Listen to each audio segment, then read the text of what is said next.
going to look at the Master Battle Circuit team, and I just realized I don't have a camera here, so we're going to quickly fix that.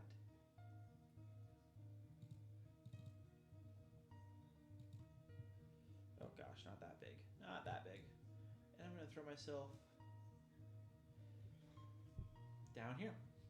Okay, so we're going to quickly go over the draft. The Master Battle Circuit is officially underway. Week 1 is going on. I have my first match technically tomorrow, and I need to start building. So that's going to be fun. Right now, I've got a Uber's Draft League Finals match tomorrow, so this is the first time I've been Finals, and so if I can get a win, this will officially be my first league win. I'm hoping for that. That's later tonight. Then tomorrow, I have a matchup with that same coach again in PBAL, and then I have a matchup tomorrow morning for my Master Battle Circuit. It'll be the first one. But this is a fun one. A good friend of mine, Will, is hosting and running a lot of it. The rules are fairly standard. It's a standard draft where you can have anywhere from 10 to 12 Pokemon with a budget of 115. You can draft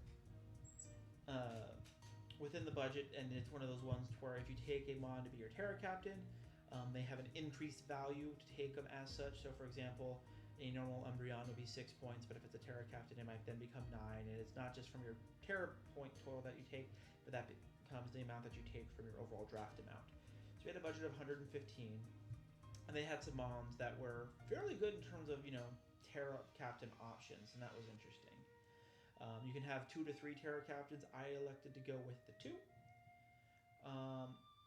And then some of the rules, there was a little bit of controversy. I don't really care about it. But when they had made the rule sheet, they had carried over some rules from another league and then would update them.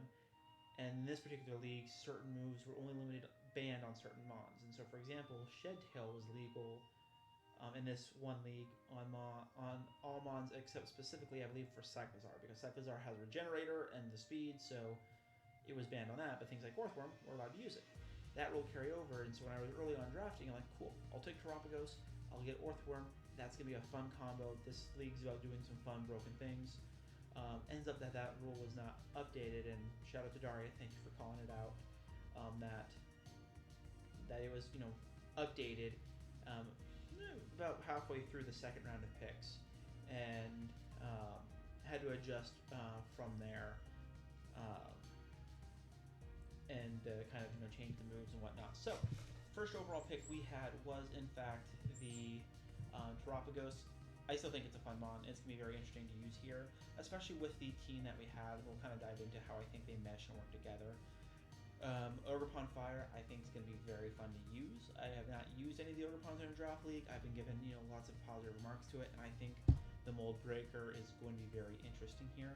I especially love the combination of the Grass and Fire. I think the only thing that resists both stabs is going to be the Dragon types, and I think this thing gets play rough, so it'll be fun to see. Then we have Goldango, so hazards that we have up aren't going away. That's nice. Ton of special attack investment.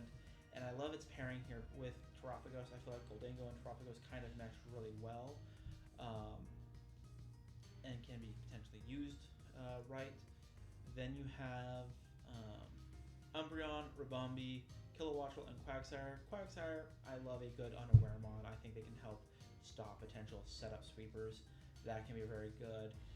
Its typing is really good, only being weak to grass, and I have a ton of Mons here that can handle the grass fairly well between Goldango, Glamora, Ogerpon, Kilowattrel, so grass is not going to be a free move for them.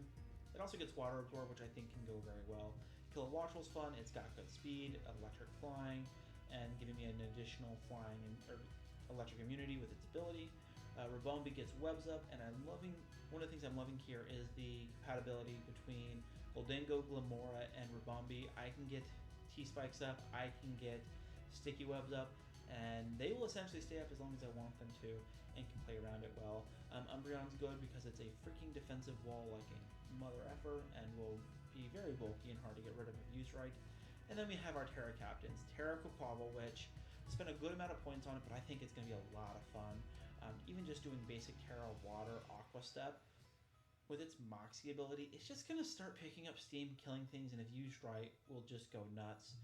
And then, of course, we have Flygon, a mon that has been mocked in the past and joked about, but it'll be interesting to see it with its ability of Levitate, giving it the Terra option, potentially doing, say, Terra Electric. It'll have no weaknesses, allowing it to kind of help set up Dance a little bit more and be effective. So I think this team is going to be very interesting. Overall, I'm very happy with the draft. I think it ended up coming well together. I think I do have some weaknesses. Realistically, only having 2 answers for Dragon and Rabombi, which isn't exactly the bulkiest, and Goldango. But I feel like Goldango is going to be carrying some weight this season. And I'm very excited to see how this all works together.